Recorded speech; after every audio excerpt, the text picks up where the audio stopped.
This is Afro X, and you're watching. This is Afro X, and this you're watching YouTube. This is Afro X, and you're watching YouTube. This is Afro X, you're watching YouTube. This is Afro X, and you're watching YouTube. Here comes the good part. Deep in the cold of Minnesota, was a boy who wasn't school. The boat's so much effort, but the people still call him a fool. Once he opened up that treasure chest, it was no longer a noob.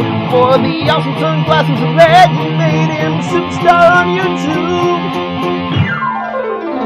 Afro X, my name is Afro X, and I'm having the time of my life signing all your checks. My name is Afro X, my name is Afro X, my name is Afro X. With so much variety like no one expects. My name is Afro X. I'm the king of charisma. I've got so much to cheese for. All the women who see me are instantly vexed. Afro X, my name is Afro X.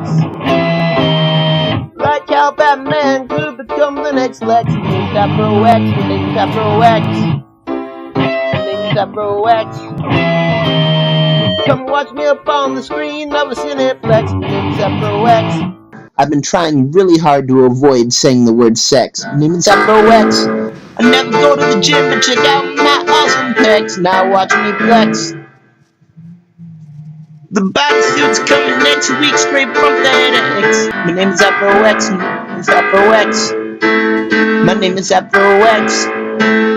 My name is Afro X. No, I just want the checks. My name is Afro X. No, I don't need a X. You should forget your X and just watch Afro X. My name is Afro X. My name is Afro X. My name is Afro X. Hey everybody out there in YouTube land, this is Afro X, and we are starting Season 10 today. The exciting part about Season 10 is that during this season, we will in fact hit our 200th video, which is a very, very big milestone, if you ask me.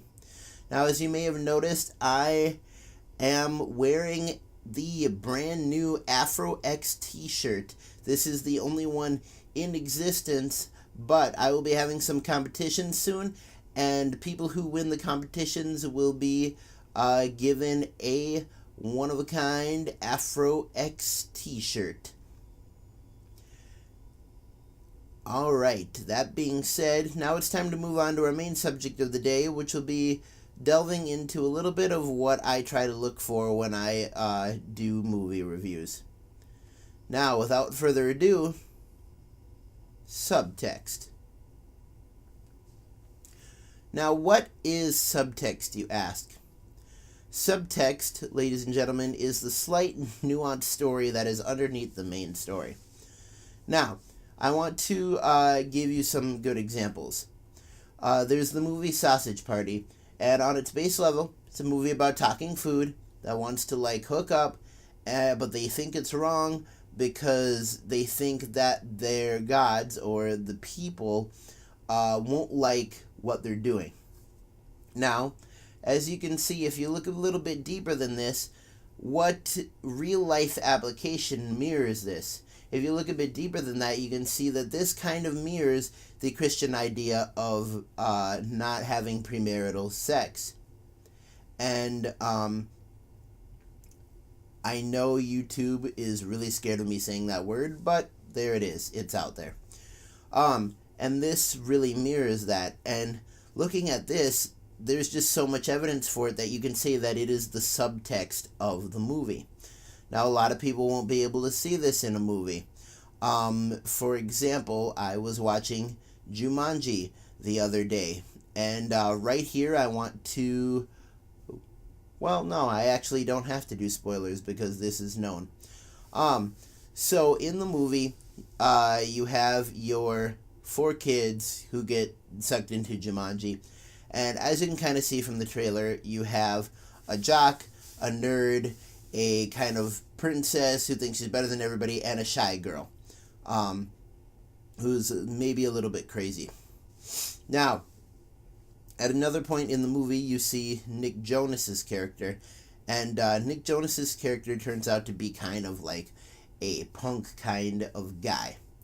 And so looking at these stereotypes, we have a jock, a princess, a nerd, a shy girl or like a basket case, and a punk guy, even labeled as a rascal.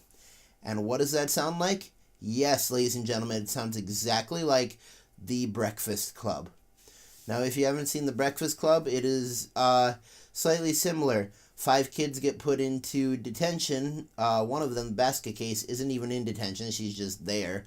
And they learn some big life lessons and end up learning something bigger about their life and about their world. And in Jumanji, it's kind of the same thing, but with more jungle and kind of less talking.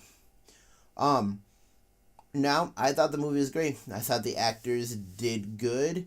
I just thought that the writing was kind of sloppy because subtext is a thing where in some movies it's great. In some movies it's great because it's the subtext is an original idea or it's an original thought.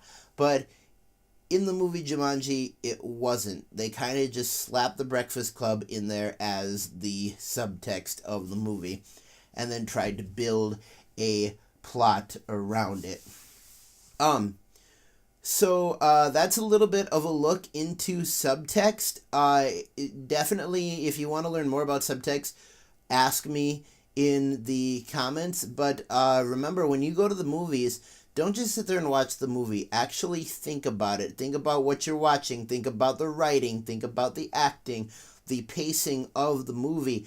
And then decide for yourself if you like the movie or not. Because you can't just go to a movie and blindly sit there like a zombie and of course you're going to enjoy it then because you're not really thinking. But if you really want to enjoy a movie, like say it was a absolute top 10, then you're going to have to think a little bit more. You're going to have to think with the mind of a critic. You're going to have to do an Afro X-Section. Well, keep YouTubing, YouTubers. Don't fight the fro. And always remember to stay legendary.